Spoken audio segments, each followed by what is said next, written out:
You're listening to the Podcast Detroit Network. Visit www.podcastdetroit.com for more information.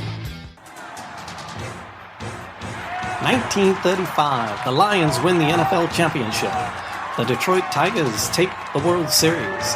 The Red Wings bring home Lord Stanley's Cup. Joe Louis begins his rise to world domination. This transforms the Motor City into Detroit, City of Champions. Detroit, the City of Champions, the podcast. I'm Jamie Flanagan. Charles Avison. And we are diving into the 1935 year. Story unfolded in 3 books, and I'm telling you, man, screenplay, that needs to become a movie.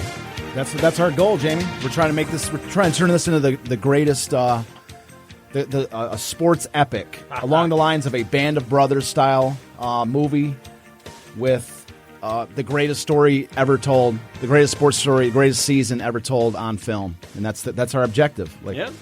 But and it's just I've just been astounded. I mean, there's 33 different championships. We've just scratched the surface on the big 3, talking about the Tigers and the Lions, and now we're working our way into the hockey world and finding out about the Red Wings. Yes, and the Red Wings story, just like the other ones that we've gone into, it's worth like savoring the moments and how this thing unraveled and how like a lot of times when we talk about the City of Champions season. It's one of these things where we just plow right through, like, hey, especially when I'm doing like an art show or trying to explain it to people. Right. It's Tigers, Lions, Red Wings first championship, same season. Joe Louis had this incredible rise, 33 total championships, a celebration banquet at the end of the season, and there's so much to it that a lot of times all you can really do is hammer out the facts and just go point by point, just because there's so much to it. But that's what I'm loving why we're doing this show, because we can really explore all the elements that went into these championships, that's into these stories, and to see, because when you actually see how it all went down, it makes it even more remarkable. And that's when we, back to the movie concept, is like there's so much to it. You don't need to change anything. In fact, that's how I wrote. I wrote as a historically accurate film. The entire story, it's like it was almost like the movie. It was made for a movie.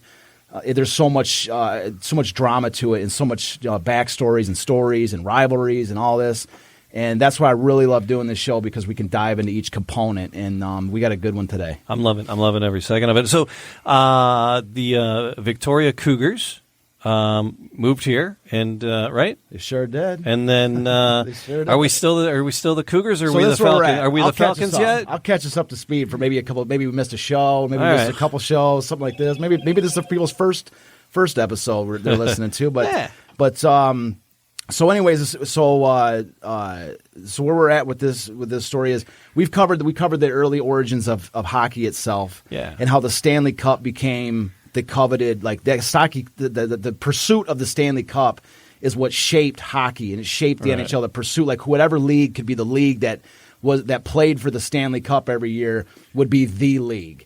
And so, and the emergence of the NHL was one of the main reasons was that the NHL began to expand into North America, into America itself, United States, into the much more lucrative eastern markets of the United States. And so they were able to really start to catch a leg up on a couple of their competitors out in the west coast of Canada, and some of the 2 of the best teams in Western Canada, which were the Victoria Cougars and the Portland Rosebuds, ended up becoming, as we've talked about in a previous episode, the Chicago Blackhawks and Detroit Cougars. Rosebud. There you go, Jamie, right on cue. We had that in the script and everything. You nailed it.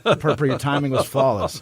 So anyways, both of those teams this is what we talked about, this almost an entire episode, is the idea that both of those teams came to the NHL in the same year. That was 1926. And the Rosebuds become the Blackhawks, and the Victoria Cougars became the Detroit Cougars. And so this was the birth of this. So the Chicago franchise and the Detroit franchise both came in the league at the exact same time. So I've always thought that was fascinating. And so where we dealt with in the last episode was Jack Adams and how Jack Adams was this phenomenal player, and how the first year of the Detroit Cougars was an absolute disaster. They didn't even have a stadium. They were playing over in Windsor. And so when Jack Adams comes along, they ended up they were already in the process of building the old what we know as the old Red Barn, and of course in his day was the new Red Barn, Olympia Stadium. And in the first year, Jack Adams' first 3 years, we talked about it last episode, how he was slowly building up a core group of talent. Larry Orey, Herbie Lewis, Abby Goodfellow, and Doug Young, some of the guys we mentioned in last episode. But we were running into what I recollect, we were running into a problem between profits and the value of our players. That's where we were leaving off. So that's where we left off last week, was the idea that Jack Adams had built. One of the things that he had established was the Detroit Olympics, which is a minor league hockey team, and the Detroit Olympics played at Olympia Stadium. They were unique amongst American sports teams because they were a minor league team that played in Detroit, in the same city as their parent franchise, which usually minor league teams play in a different city. But in this case, Jack Adams wanted to personally oversee the development of these players, and so because he had no money, that they were super poor. And so he wanted to develop his own guys and bring them and forge them into a team that he wanted them to be. Yeah. And so that in his very first year, he established the Detroit Olympics, which was the minor league team. And so he started to build piece after piece. Each year, he was basically every year for his first 4 years there, he was establishing. He would find it was basically a new sort of core player would emerge. And so we, like I say, I mentioned a couple of them. The Ebby Goodfellow, Herbie Lewis. It started with Larry Orey was the first guy, and then Herbie Lewis, then Ebby Goodfellow, Doug Young, Johnny Sorrell. These guys. Who was the other guy? There was one guy I forgot. 1 second. I looked at my last week's notes. Rewind. Yeah. No, that's all. We got 4. So, anyways, Ebby Goodfellow, Johnny Sorrell, and Doug Young. Yeah. So, anyways, so he's got this core group of guys. Yeah. And so. Ebby Goodfellow, really amongst them all. Ebby Goodfellow was basically like the Gordie Howe of that 1930s team. Big, like a scoring threat at any opportunity.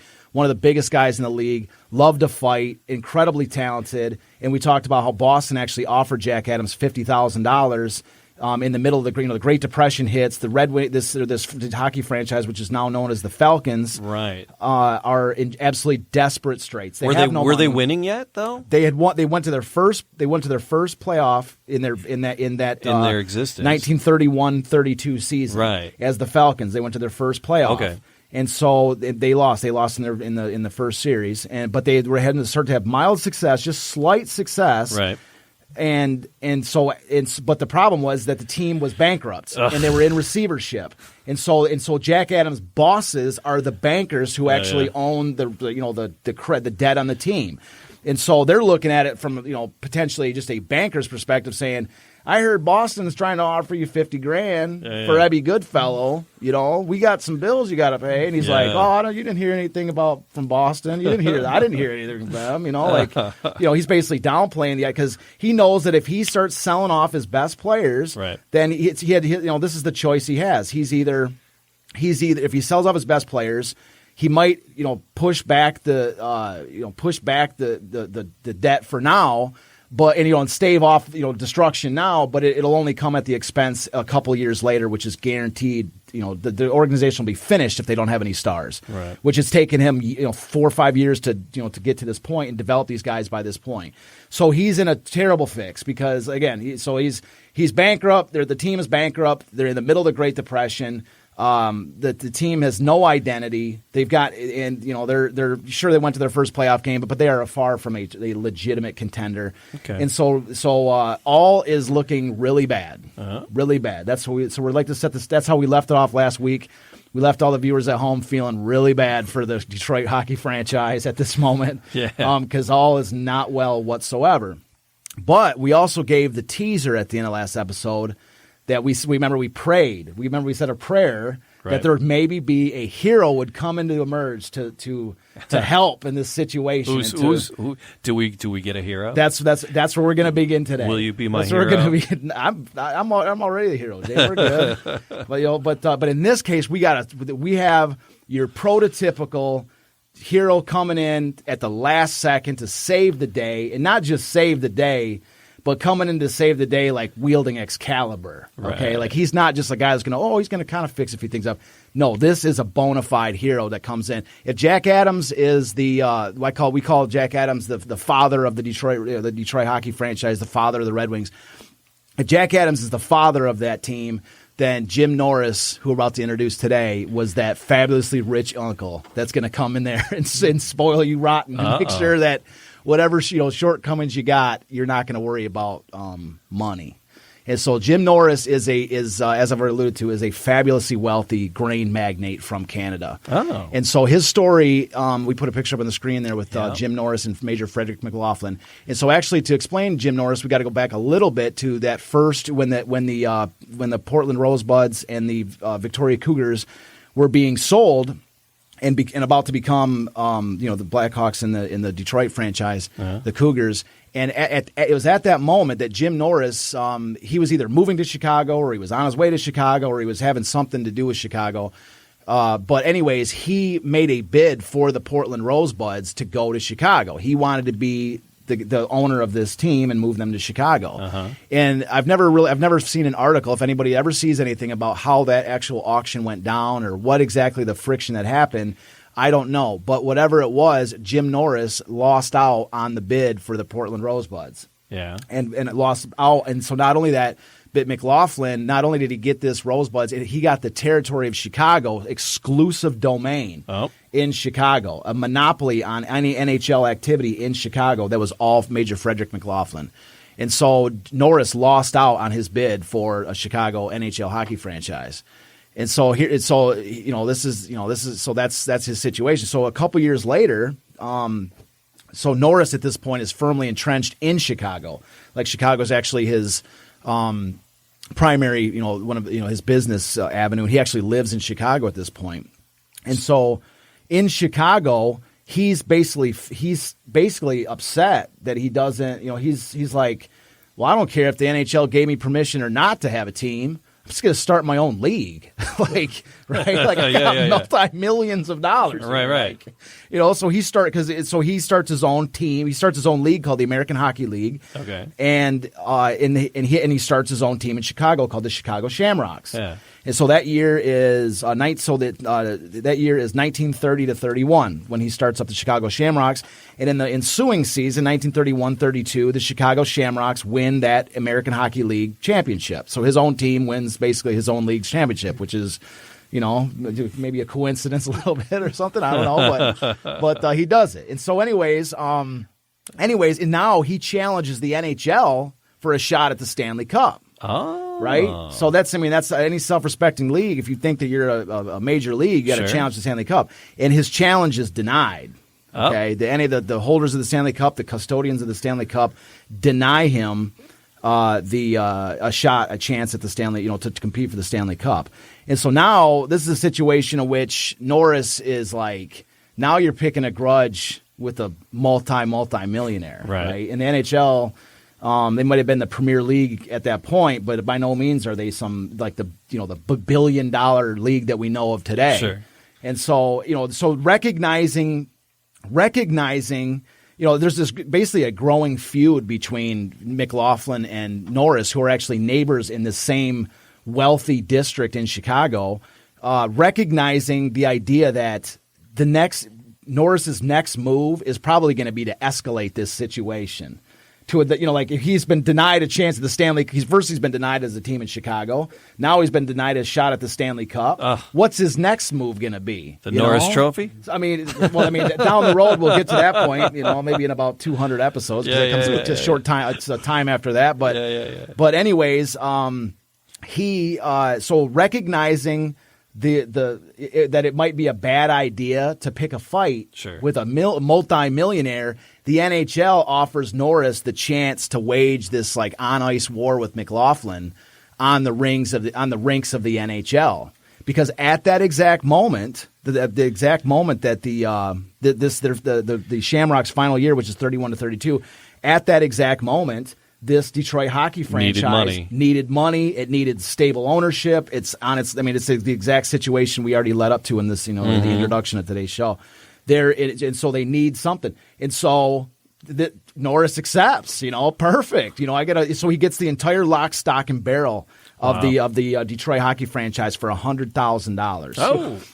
But he also has to assume all the previous debts and all this, but I'm not sure exactly how much that was. But he gets the entire franchise. It includes Olympia Stadium, includes ownership of the Olympia Stadium too. So the first thing that he does is anyways, why don't we? So the first thing he does is he's actually going to change the logo.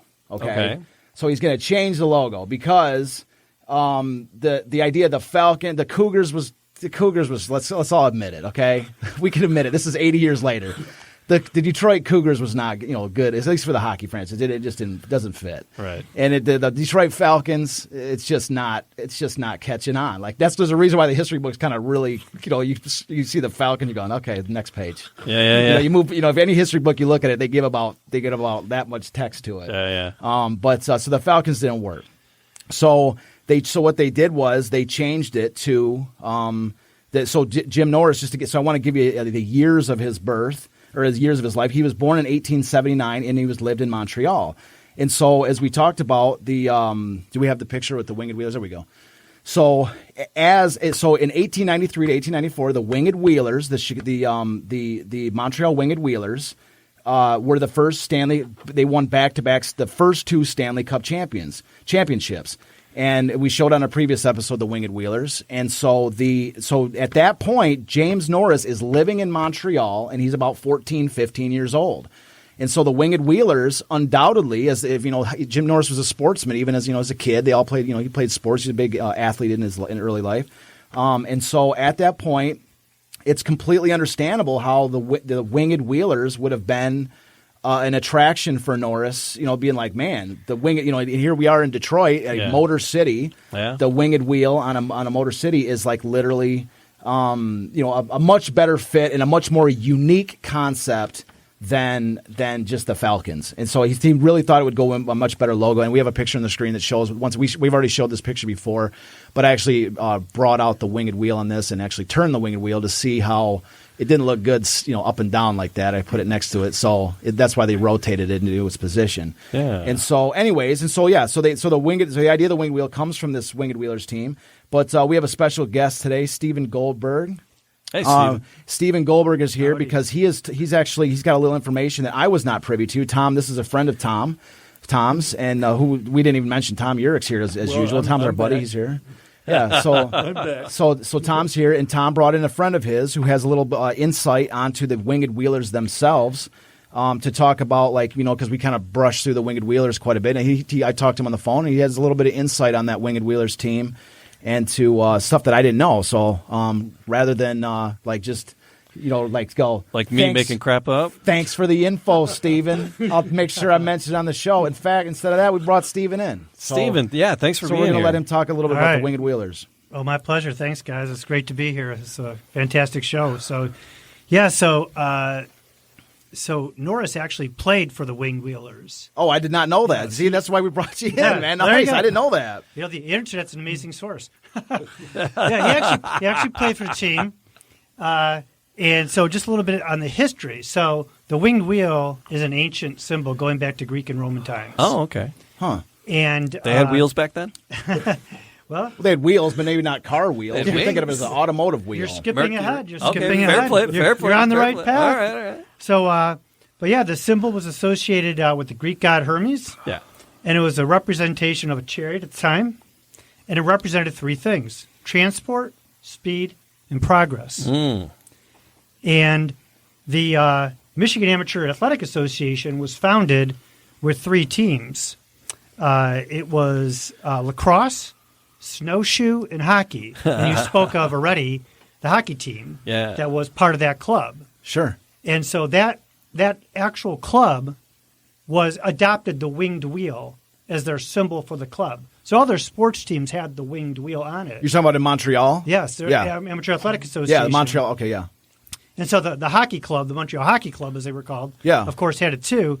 And, the wings of it. So bicycling became very big. See that I did, yeah. That's what I'm saying. Like, I had seen somewhere that that the bicycling was really the original roots of the winged wheel concept. That's absolutely true. Yeah. So back when in the 1880s, the bicycle started coming around, being a big thing, being actual sport. You can see clubs in England that were the British Cycling Club that adopted the winged wheel as their symbol as well. And the velodromes were getting big back in the 20s and 30s too, where they had the big arena where there was like speed bicycling around the arena, like on that curved path of velodromes. Yeah.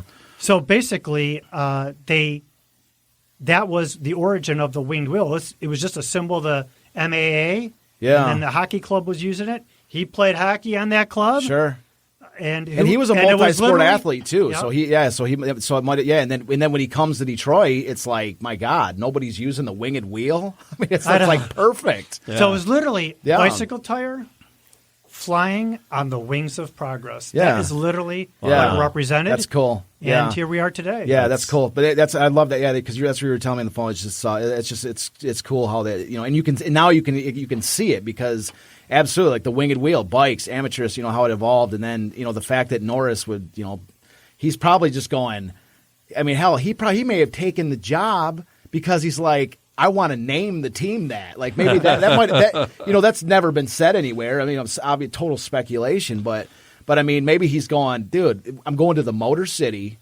Nobody's used the winged wheel since, back in the day here. Like, I already know what I'm going to name it. Like, it might not have been like him going, I wonder what I'm going to name it. He may have already come there just knowing 100%. Like, he might have known that for years going, they're crazy for not using it. But then again, not giving it away to him. He didn't ask exactly to use the symbol. So there was still a little tension there. I mean, sure. The MAA, they didn't just disappear. Right. Oh, they really? still go today. They still exist today. Yeah. Do they still use the winged wheel at all today? I'll have to look that up on my phone. Yeah. But he didn't really, he just took it. He didn't pay for it. He didn't ask for it. Well, that's true. They were simpler times. Yeah, but he had enough money to just get away with it. Yeah. Well, true.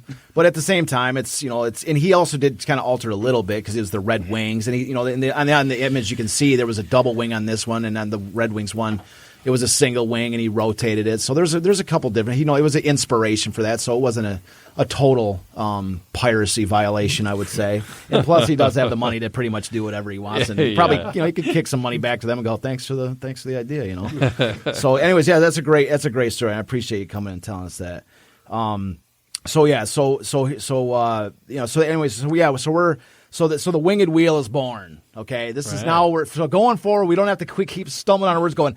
The Wings, the Falcons. We don't have to. From now on, it's the Wings. They're the Wings. It's the Wings. We don't have to tell. We're playing at Olympia, straight ahead and on till morning. This is the Wings, right? That's it. So anyways, there we go. That's his first order of business is to change and get this team a new name. And I got this dramatized in the movie in such a cool thing. Like the beginning of one of the episodes, it's like they're opening this crate and there's the Red Wings. Actually, I think it's the end of maybe the fifth episode.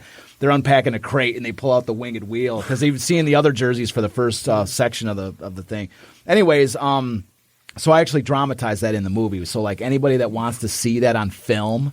As a Red Wings fan, like, don't tell me that doesn't sound freaking awesome. To see, like, on film, like a HBO original miniseries or Netflix original miniseries, the birth of the Red Wings, jersey on screen. It's just, I don't know. Maybe I'm just an old junkie on that stuff, but I would love to see it. And if anybody else wants to see it too, like, maybe we should start like a fund or something, like a GoFundMe. I mean, why not? Let's do a GoFundMe at some point. Sure. Anyway, so that's Norris's first order of business. His next order of business is that he has to sign Jack Adams. He has to decide who his coach is. He has to decide who his coach is going to be. And so he decides on Jack Adams, and the contract that Jack Adams. I actually have a quote about it, but I'm just going to skip it because it's pretty bland. I like to read some power quotes, but I actually have a quote in the book about when Adams gets the job as the coach and GM. And the crux of the entire thing is that Adams. Norris puts Adam on a probationary contract. He signs Adams to the coach and general manager of the team for a 1-year deal. That's it. He gets 1 year to prove himself. Okay? And every year thereafter, Jack Adams is rehired. Jack Adams, his contract comes up every year. Mm-hmm. Wow. There's no 4-year, multi-million-dollar deal. There's no, there's no. Prove it again. Every single year Prove it Jack again. Adams coached, it was on a 1-year deal. Wow. Okay, and Adams ended up coaching, and this is a spoiler alert, I guess, but we might as well lay it out right now. 36 years tenure with the Detroit Red Wings as their coach and GM. And that tenure is the longest in NHL history. Wow. 36 years on 1-year deals every single year. That's a guy that has got to prove himself every year. Again. Yes, every Again. single year, yeah. Again. So anyway, so he's hired, so Adams is retained. And so so the next order of business is that that Adams, one of the conditions of Adams getting the Red Wings is that getting this hockey franchise, the Red Wings, is that he has to disband his Shamrock team in Chicago. So he has to disband Team it. Shenanigans has got to go away. Exactly. There you go. Yeah, Team Shenanigans. So, anyways, so Shenanigans has got to go away, and so so what he does is that he knows he's got some talent on the team. Oh, okay. So he wants to bring it. So he says, Adams, you get first choice before we just disband the team. This is our AHL championship winners. We get to we're about to disband them. You get your choice of any of the guys on there. Right. And so I actually forgot to write down the guys he kept, but they were kind of like, they were just kind of spare part guys. Okay. They weren't really anybody that was really impactful. I've got them in my book. One of the guys was pretty decent, but otherwise there's nothing that really stuck, at least not till the 35 season. But there's one notable name that is the essential thing to understand from that Shamrock tryout, from that dispersal. And his name is Mike Caracas, and he was the goalie of that championship AHL Shamrock team. Okay, Yeah. He was the goalie, and he was cut by Adams and Jim Norris. Okay, so Mike Caracas, and unfortunately, I'm going to have to leave that hanging. Okay, as to who he is and what he's going to do. But all I need you to know is remember the name Mike Caracas. You stole my thunder. I was about to give a haunting name into the microphone. Mike Caracas. You got it. All right. That's pretty good. So anyways, yes.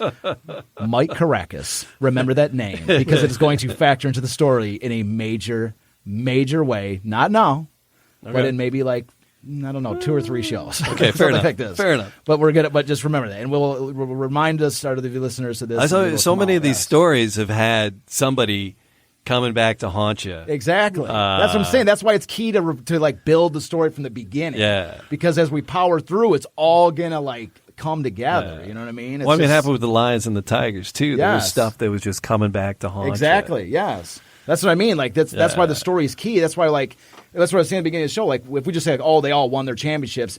But when you understand the all the stuff that was behind the scenes and the drama and stuff, it's just like a modern day stuff, like the '84 Tigers and '68 Tigers and the 2004 Pistons. There's so much that led up to those championships, and those that lived it. It's almost like it's just so cool when you're all they need is one more piece, and then the Pistons get Rasheed Wallace. You're now they're set. We're ready to go. We could challenge the Lakers. It's that one missing piece, 84 Tigers, Willie Hernandez. They got a shutdown closer. They're now that was the moment. And so that's how it is. That's how the evolution of these stories go, and that's why I like this show, because we get to transport back and to see the evolutionary processes of these teams. And in this is a really special case because not only is this an evolution toward where we're going with the 35 season, but in every single one of these cases, especially with the Lions and the Red Wings, this is the evolution of the entire franchise towards this incredible moment. So I think it's just such a unique opportunity with this story, is that it's the story of the franchise evolving into this first incredible championship season. So anyway, so Mike Caracas is cut unceremoniously and probably without hesitation. They're he's not good enough, right? And so anyway, so the 32-33 season is the first year as the Red Wings, and so in Mike Caracas's place, the Red Wings signed a goalie named John Ross Roach, and we do have a picture. Actually, I want to stop for one quick second. Jim. Okay. We got a picture of Jim Norris Jr., and I want to throw him up there too. Yeah, all right. It was sort of like a last-minute addition, but he's a major character, and I didn't want to leave him out because he's Jim Norris Sr. is his son. Jim Norris Jr. was a really important component of this whole ownership group. And so right. There we go. Yeah, so you got to see it on your screen. So I'm working on it. Yeah, I got you. So, anyways, so Jim Norris Sr., his nickname is Pops. So that's how they differentiate Jim Norris Jr. and Sr. is Pops is the dad, is the father, is the old man, right. And Jim Norris Jr. they called him Young Jim. And so we got a couple pictures of him on the screen. And one of the pictures we have on the screen is him talking to the eventual goalie, Normie Smith. And so the role that Jim Norris Jr. played was he was sort of like a intermediary. So whereas the old man, Pops was the scion of the team, the guy that was like somewhat intimidating to go approach because he's working on multi-million-dollar deals, and you're not going to go talk to him if you got a issue with the coach or something, and you're trying to worry about your meal money for your next vacation, whatever it is.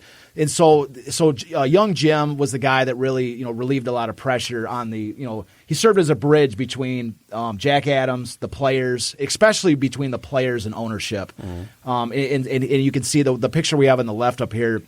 I actually took that right off of that's actually off of the team photo of the Red Wings, and so it speaks volumes that in the team photo he's front and center in the very front row. Yeah. He was a really important component of the team, and the players all mentioned him in some form or another. And there was actually occasion there was a fight in which Ebby Goodfellow nearly got his head cut off by a guy named Toe Blake. And young Jim came on the ice and was like punching. I mean, he was like the owner came out of the box to fight onto the ice, and young Jim was. You right thought there. A goalie fight was fun. Yeah, you get an owner fight. Wait till we get into some of these fights. These fights are crazy. These NHL fights back in this day. I mean, there's bottles getting thrown on the ice. I mean, it's crazy. These fights are nuts. And so there was one he was just a total he was a total. He loved the players. He was always, he was a total bridge between them. So I just wanted to hit on him before we move on, and just to make sure that everybody knows him because he's going to come up in different quotes and different components of the story as we move forward. All right. So anyway, the first guy, the first addition that they roll into with some money with Norris's money is John Ross Roach. And we do have a picture of him. Mm-hmm. So Jack Adams had this belief that a good goalie is 60% of a team's success, which to me seems like an inordinate number. To me, I guess I never realized. I mean, I always thought a goalie was important, but I didn't know. I mean, 60%, it was a pretty high level. But that was, that's what Jack Adams believed, that a goalie was absolutely essential, and as a 60%, indicates. And so in this case, they brought in John Ross Roach, who by no means was like an elite goalie in the NHL, but he was definitely good. I mean, he's above average and a solid guy to bring in. And so John Ross Roach in the first season he's the first Red Wings goalie, and it's again 1932 to 33, and he has like the best season of his career. He's second in the game in goals against average with 1.94 goals per game, and he's second in shutouts, meaning he doesn't allow a goal with 9 games. He has 9 shutouts. And so in this case, the Wings, the record, they played 48 games at this time, so 9 shutouts in 48 games is pretty good. So he's second in the league with 9 shutouts. And so the first seasons of the Red Wings, they finished tied for first. Their record 25-15-8. So they're tied with Boston for first place, and they win their first ever playoff series versus the Maroons before losing to the New York Rangers, and so they're eliminated. But the very first season of the Red Wings, they go to the playoffs and they they win their first series. Right. So this is a monumental leap forward for this team. Yep. Like I say, the previous, they went to the playoffs the previous year, but in this case, they win their first series, and in all appearances, they're going places. All right. And so that's the Red Wings' first season. A lot of activity, a lot of change, and we're moving right along. So 1933-34, their second year as the Red Wings. They opened Jim Norris's wallet again, and they pick up a star center, one of the best centers in the league. His name is Ralph Cooney Weiland from Ottawa, and I guess I forgot to get a picture of him. But, okay. He's a star back in there, so anybody can kind of Google Cooney Weiland is what you're going to look for, and you're going to see pictures of him all over the place.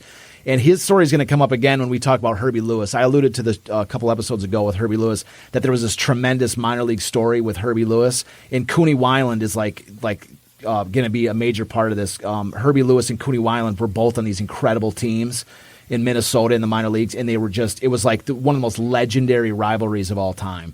And so this is a guy that Herbie Lewis especially is like very familiar with after having waged war with him in the minor leagues. And so now he's on the Red Wings, and that was a major addition, is to get this guy. He's one of the best goal scorers in the NHL, and he's just a tremendous playmaker. And so now this is a big name guy for the Red Wings to get. And also they have this huge stroke of luck because in this season, John Ross Roach is going to really struggle. Okay, he's not. So his first year as a Red Wings, he was really good. In the second year, he's really struggling. But the stroke of luck comes in because the Montreal Canadiens had it must have been their third or fourth backup goalie. Like he was down so far in the depth chart. His name is Wilf Cued. Okay, and we got a picture of Wilf. There you go. You got Cooney up there on the screen. Great, cool. Yeah, there we go. So anyways, the we got Wilf. Yeah, we got a little thing of Wilf, and I got a great little shot of him with this newspaper shot. But anyway, so Wilf Cued, and I say lucky because John Ross Roach is struggling terribly, and the Canadiens prior to the season had loaned Wilf Cued to the Red Wings because they were stacked with so many good goalies that they had this guy that he's better off being a backup in Detroit than a guy who's going to be fourth string in Montreal. And so the Canadiens loaned Wilf Cued, to the Red Wings just in case, just as a backup goalie. Maybe he can get a couple reps and a couple games in, and maybe develop this guy. But he's still property of the Canadiens. It's important to understand. Well.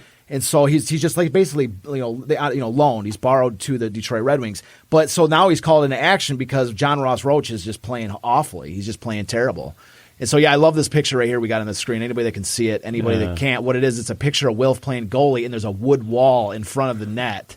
And so it's like they're showing that's how good he was. Spoiler alert, Wilf Cued was literally the best goalie in the entire NHL in 1933-34. Look at that gear. Those gloves. So anyway, Wilf, he's basically an on loan player from Montreal, and he comes to Detroit as a backup. John Ross Roach struggles, and Wilf steps in, and he leads the team to the Stanley Cup championship. Uh-oh. Okay, that's how good he is. And so John, I guess Jack was right. He got the number one goalie in the NHL. He takes his goal against average is 1.64, which is insane. That's less people might think that it was less scoring back in these days, and true enough, it was. But they still, I forgot what the overall average was. It was still pretty decent. I mean, it was. It was maybe a quarter to a half goal less than it is today. I mean, it wasn't that big of a deal. I mean, it wasn't like they scored one goal every game. Is Wilf short for something? Wilford or? It could be. I guess I should have looked that up. I forgot. Right. I just know him as such as Wilf that I didn't even look. That's up his I love name. the names. Yeah, I just love the names. Wilf. Yeah, but that's a cool name. It's probably Wilfred or something like this. So anyways, he leads in the Stanley Cup Finals. And the Wings so guess who the Wings meet in the finals? Oh no. Who? Can anybody? That guy. Who? Bruins.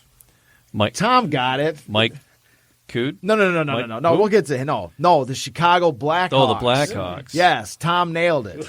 So Tom, I teed up for Tom. Tom's got it. So anyways, they meet the Blackhawks in the finals, and anyways, they take it. So it's a best of 5 series, and the Wings lose in the fourth game in 4 games. And they lose in heartbreaking fashion because they lose in double overtime to the Blackhawks, and they lose 1-0 in double overtime in game 4 of the series.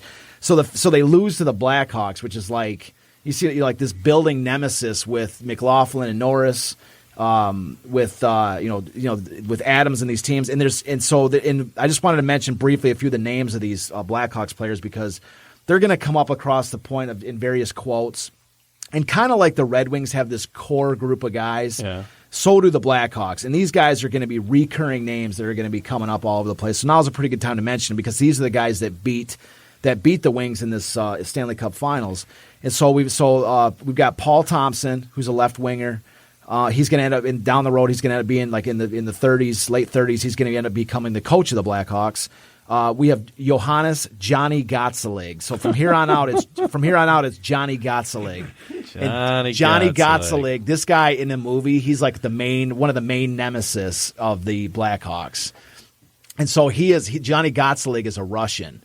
Like, okay, like this is like, there's nothing like in hockey, like you got a Russian guy in your hockey team, and he is that guy. Like he is like, you're the Blackhawks version of Vladimir Konstantinov. Yeah. He's like, that's how I picture him, and that's how he's rated. He's he's a brawler, he's a fighter, he's a scorer, he's whatever you want him to be, and he's the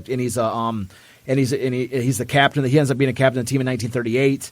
And one of the cool facts, I was looking him up a little bit today. Was that Johnny Gottslig would end up, if anybody's seen the movie League of Their Own, with the Racine Bells was, there's the Rockford Peaches, and then in the championship game you had the Racine Bells. Well, Johnny Gottslig was the coach of the Racine Bells of that All-American girls baseball team. So if you think about that coach in the movie, that was the rival coach against Tom Hanks, that was Johnny Gottslig in real life. Oh my God! Yeah, so I just thought that was kind of a cool little connection. But so you have Doc Romneys, who is the center, and you've got Harold Mush March, who is a tremendous scoring forward for the Blackhawks. And you have Chuck Gardner, who won the Vezina Trophy as the best MVP during this year. Yeah. So he was the goalie for the Blackhawks, and then they also have Lionel Conacher. Okay, and I want to emphasize this guy real quick because Lionel Conacher he's on the Blackhawks in this year, but pretty much like whatever team Lionel Conacher goes to, as we're going to see, his name is going to come up so much as we move forward with the story because pretty much whatever team he goes to the Stanley Cup. Okay. Lionel Conacher, he's a defenseman. And Lionel Conacher, I'm so happy to be able. This is one of the reasons why I like to do this show because these are the type of names that never get mentioned anywhere. And Lionel Conacher, there was like a poll or some kind of a, they do like these like ranking systems for different things. And Lionel Conacher was voted the greatest Canadian athlete of the first half of the 20th century. Okay, that's how big of a deal this guy was in his day. He played rugby, football, baseball, hockey. He did everything, and as a defenseman, like there was a handful of guys a handful of defensemen in the NHL at this point that were like elite of the elite of the elite. Like Eddie Shore is one of them. Frank Clancy is another one. Yeah. Lionel Conacher is definitely one of them. So why couldn't he keep a job? Trust me. Kept moving around? He kept a job, but he was like one of these guys. He had the same job, but a lot of different places. See, back in those days, if you had to be really good. You know what I mean? Like most guys were like happy. They're good, but they're like happy to get their check and they're year by year like this. If you had the ability to even move around to other teams, you were so good at I don't know. I mean, he was a mercenary, Yeah. He probably a bigger check each time. He would stick around. Yeah, he would stick around for a few years with different teams. Okay. But but the main thing is like anybody that wants to see a cool story about a guy from the 1930s, look up Lionel Conacher and just read about his history. Mm-hmm. He was just a tremendous, and he's going to be a main guy coming up in these ensuing stories about the Red Wings. So that's another guy's name to really remember, and he's on this Blackhawks team.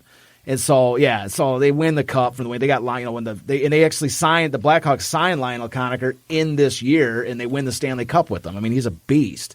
So, anyways, that's your 33-34 season, and then the season prior to the 1935 season, which of course is the main objective of the show. Here we are on the eve of the City of Champions season, and this is with the 1934-35 season, Detroit Red Wings. This is their fourth season, or their third season as the Detroit Red Wings. So the Red Wings, as we mentioned in the previous season, they got to the Stanley Cup and they had just narrowly, gotten beat. And so there's whispers around the league that the Wings had really overachieved, that they were nowhere near as good. They just got hot at the playoff time, cruised through the things, got close, but they were really just a sort of a flash in the pan. In the 1934-35 season actually validated that perception of them. Oh. Because in 34-35, again, on the eve of the City of Champions season, the Red Wings regressed terribly. Oh. I mean, they had an awful record. They were 19-22-7. They were last in the 4-team American Division, fifth of 9 in the entire NHL. Cute had been recalled to Montreal. John Ross Roach had come back to fill his slot and played terribly. And so the Red Wings are terrible in 34-35. In the worst case, and this is where I wanted to get to with this entire show, is this moment, which is to sort of paint a picture of where this team was. This is sort of how we're gonna lead off the next show, is to paint a picture of where this team was at this moment. Mm-hmm. And so they've got the ownership back, which is great and all. But here they are in 34-35 after coming off the Stanley Cup, losing against the Blackhawks. Now 34-35. At this moment, this is the moment that, as we're going to be seeing, Joe Louis is coming up. Yeah. And 34-35 season, their season carries over. Into the end of their season is like January, February, March, April. Those are the last 4 months of the season at this point. So that's 35. Right. You see, and so they're catching.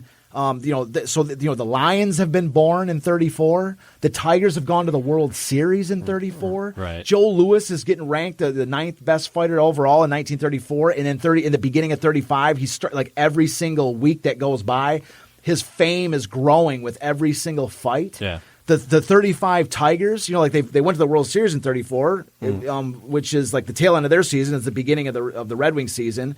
So the beginning of the Red Wings season, the Tigers were in the World Series, and then at the end of their season, the Tigers in 35 are beginning to head towards their second World Series. And so they're nothing at this moment. Right. There's everything else going on. The 34 Lions came out, and at least they won 10 straight games, and there's a new team in town. And then there's a little bit of hype for the 35 Lions, but the Red Wings are completely irrelevant. They're completely irrelevant, and that's the moment. This is the moment that Jack Adams and I don't have really evidence for this, but it could not possibly have been lost on them, especially when the moves, what they're going to end up making, and as we're going to find out in the next episode, it could not have been lost upon them that everybody in the city is winning except for us, right? Like that was great that we went to the Stanley Cup Finals in 33-34, right? But that was 2 years ago now, Like our team stinks, and the Tigers are going to the World Series. There's caravans of people going down to spring training because of the Tiger fever to see if they're going to go in 35.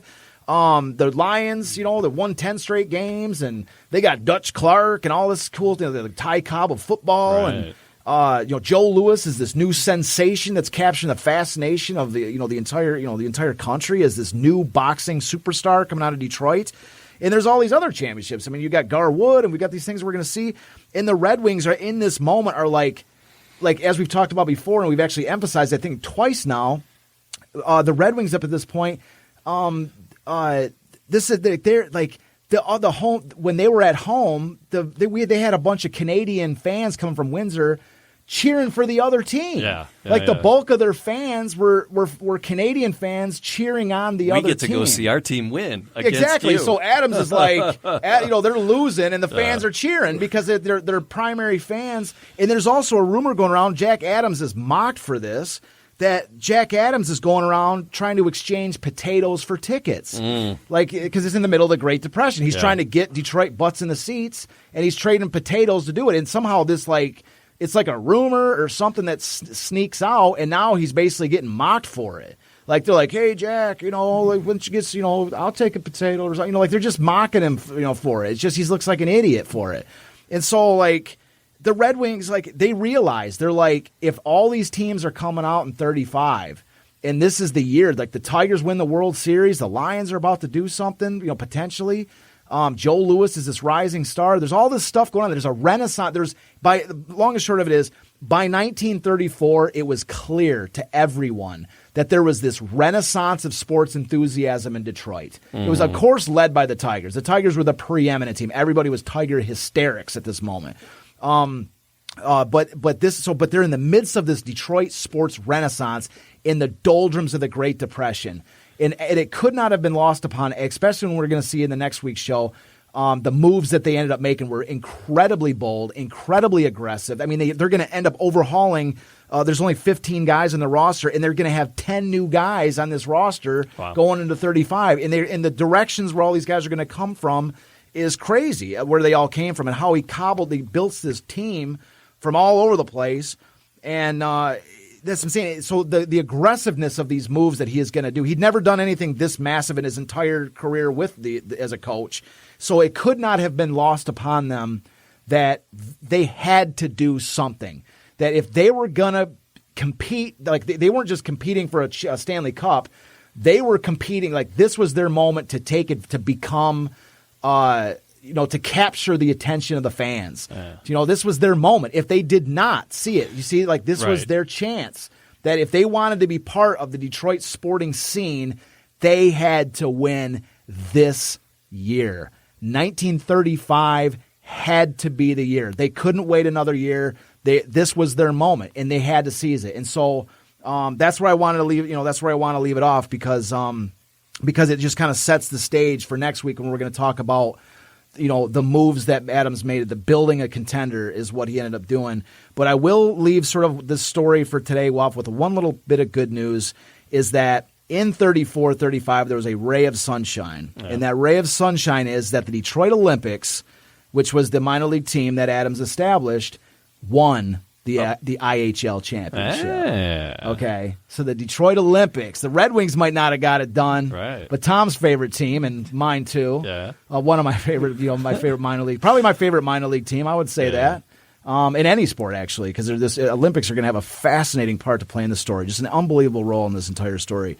And so they win their IHL championship, and the coach of that IHL championship team is none other than Donnie Hughes, who is, if a few episodes ago we showed a team photo with the Ottawa with Jack Adams' final year with the Ottawa Senators, and so the trainer on that Ottawa Senators team was Donnie Hughes. So Donnie went all the way back with Jack Adams all the way to his days as his final season in Ottawa.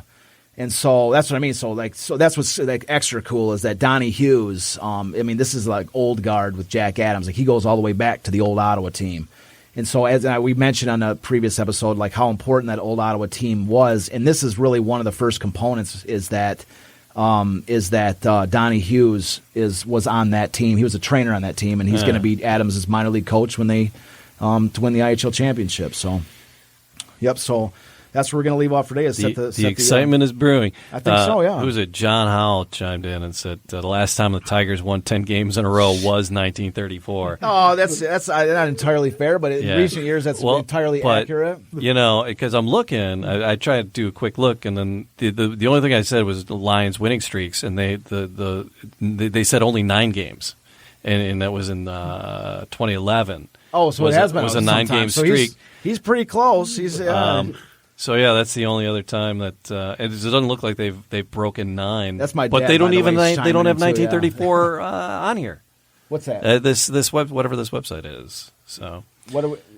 So anyway, they don't. It doesn't go back that far. So and that's the thing. It's like that's part of the reason why these books are important. These stories are important because when you go and you look for this information, it's not there. Yeah, it's missing, and it's like your story on the winged wheel. I mean, I appreciate you coming in. Yeah, I do too, Stephen. Because that's what I'm saying. Like that was something I'd never really dove down that particular rabbit hole, and it was it's always good to hear a little hear. I just love stories, and I love to know how. I think that's one of my favorite things about history is that there's usually a reason why for a lot of stuff. There's a lot of times there's a reason why. It didn't just happen. Like what was the connecting point and. Sometimes, like it's we can speculate or whatever and understand, but I love that story. I love how the evolution of that, how it started from there and all the way to how it got to Detroit. I think it's a great story. And Tom, you're here. You always got great stories. Yeah, well, Tom's got so many great. I'll set this up. Let me tee this up. I know I don't want to cut you off, Tom. I really. So, anyways, but we haven't heard you enough yet. I know. Charles. Let me interject here. I got something to say before Tom says something. I haven't had a chance to talk all day. It's a learning lesson for me. No, I'm learning a lot. I know, but what I wanted to do, I wanted to set Tom up because after the show is over, we usually sit around with Tom talking for a little bit, and hang out with Tom, and he's sitting there telling me stories like all day long, like it's just story after story. He's got so many great stories, and a lot of it's not necessarily 1935 stuff, right? And so we were talking last week, and I was like, you know what? I want to do a little segment at the end of every show, which is a "Did You Know" section with Tom. Yeah, it's just a quick little story, and it really can be anything because I like to, I think it's kind of cool. It's generally history stuff, and might not necessarily be from the 30s. So So really, we're going to kick off. Are we going to talk about the stock market thing, Tom? Is that what we're talking about? You lead me into it. I don't know if I can do that, Tom. Get that GameStop going.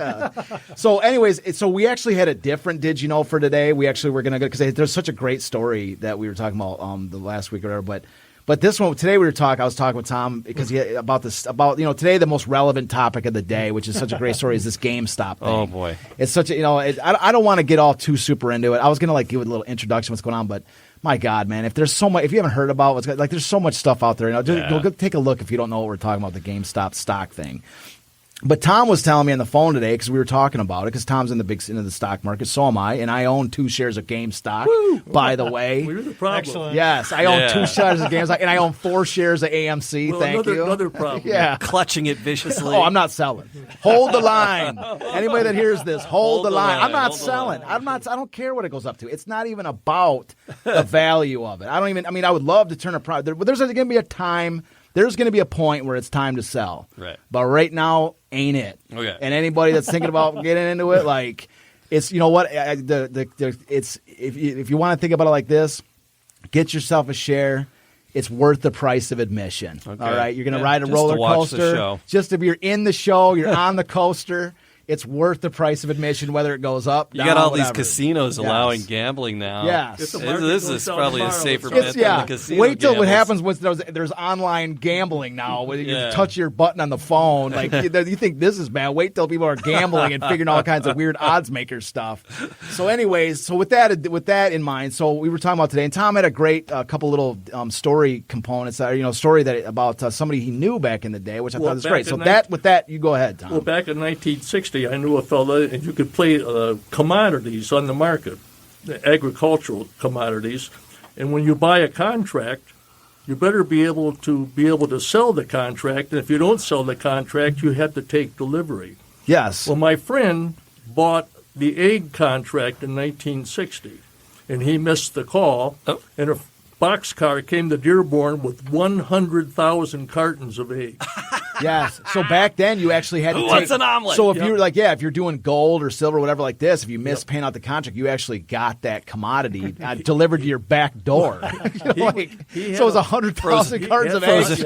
Cases and cases of frozen concentrated orange juice. Yeah. The New York Central train brought the car, the boxcar, and he had to pay the rent on that car every day. Oh, my God. So yeah. anyway, he had a pickup truck, and he was selling eggs door to door. Driving around selling eggs. Door to door. And finally, he was calling the schools and everything to get rid of these eggs. So every time he came in the market, we saw him, we called him Mr. Egg. Oh, my God. But there was another guy that was in there, and he had a commodity, and he was buying lard, Lard, yeah. Oh. Yeah. And he missed his call, and he got a notice that his boxcar was in Chicago, and it was starting to leak because it was 90 degrees. Oh, God. So did he take possession of the lard? He had to go over, and I don't know what he did with the boxcar. Oh, my God. But there probably might have been a little earthquake in Chicago. Oh, that is so bad. I heard that back in the 30s, one of the things that they ate was like lard on toast. Yeah. Was that have you heard, is that a staple of that? Because they had to get by with whatever. This was in the 60s. I don't know. Okay. And you hear other stories. Sometimes the guy will come home and he missed his call, and the guy sitting out the truck, he said, "Where do you want the lumber?" Yeah, just drop it. Yeah. Yeah, it's his. Well, that's interesting though. But they got to liquidate it too. So if he's going around selling eggs, they're going for like a penny a dozen or something. Yeah, liquidating his lard. Yeah, liquidating lard. Yeah. But so then I just thought that was interesting because what would they do today for that stuff? Like they're going to take possession of all this kind of stuff. Commodities can be dangerous, boy. Watch your calls. Don't miss a call. But that's why if I got into commodities, the stuff I get into is like gold and silver. Because if you're gonna have to take delivery of some gold and silver, you're gonna get gold ingots and stuff. That's the cool stuff. I'd be at your door, Charles. That's what I'm saying. I'd be like, gold for sale. How many people you have to ring in too many doorbells to sell gold? Like I got gold bars for sale. If you didn't get robbed, that's probably a dangerous commodity. You got to hoard a train full of gold. Well, you got the golden the 35 City of Champions. Yeah, well, that's it. I was just saying, like that's our commodity. We're hoping that we can turn this thing into really turn this into something cool because I can already see the movie in my head. And I'm telling you, it's amazing. I got the script You know? of the Lions in my briefcase. Yeah. Tom was the first person I gave a copy of the Lions screenplay to. All right. So Detroit City of Champions is the name of the website. Facebook and the social medias, that's Facebook's pretty much it. The website, YouTube Detroit City show. of Champions. If you've missed any shows, if Yep. you've missed any show, this is your first one, or there's a couple. We got them all numbered and listed in order in the YouTube channel. Yeah, they're up Go there check as them out well. the YouTube. They're all archived. You can actually see a lot of the screen, the video, the photos. The we put on photos, yeah, screen. we're pulling up, yeah. And so, YouTube and everything. But we appreciate anybody you're listening. If you're not subscribed, give it a little click, and we'd appreciate that. Leave a comment; those are always very helpful as well. Thanks for being here and sharing the Winged Wheel story. Yeah, Oh, Steven, my appreciate pleasure. you coming in, man. My Appreciate pleasure. you. I bought the book years ago when Tom told me about it. Yeah. So I'll have to get another one. I mean, Awesome. If you need one, here's the guy. fascinating stuff. Thanks for having me. Yeah, we're glad to have you. All right, so Tom, we're, always good to have you, man. we're doing Appreciate hockey, you. so till next time, keep your stick on the ice, right?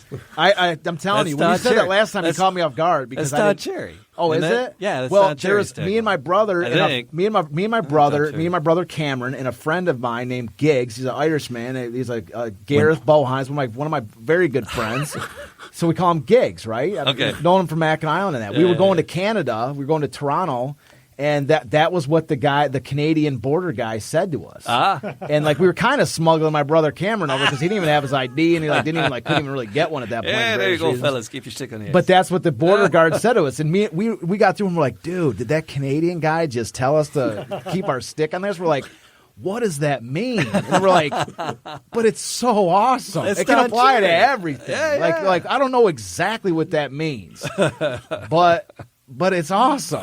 We're like, dude, we're totally in Canada right now. Usually when I say that, that's the end of the show. Oh, I didn't know that. Maybe that's where I didn't know. I honestly didn't know that. I'm messing with you. Oh, okay. No, I didn't. If you say Don Cherry said, I don't know. I did. Yeah. Is that where? Is that? Don- where I think It that's just John sounds like it means Cherry's stay out of thing. trouble. Yeah. Don't Yeah. high stick somebody. I think so. Yeah, that's a good idea. No, you're right. I can see it. Yeah, don't high stick anybody. Don't keep your stick Oh, on no, the ice. you got to keep your It's stick on almost the like ice. You're gonna miss, if your I stick's get not it. down, Be ready. Be I get ready. it. Be ready. Yeah, but keep your stick in the ice. Don't high stick, hit anybody in the face. I get it. It's like a greeting to start a hockey game. I can see that. But it definitely applies to a far broader mening, which is Yes. don't do anything stupid. Don't like this and that. But that's what I mean. That's why I love the team. And I kind of knew that deep down. It was Right. just take it easy over here. All right, cool. But I love the saying. Yeah. All right. Hey, we'll do it again next week. Bye. Fastest hour, and it's just That was awesome. Wow. It was really. Yeah, it was fun, man. I love it. Thank you for having me. No, my pleasure, It's man. It's amazing. Yeah.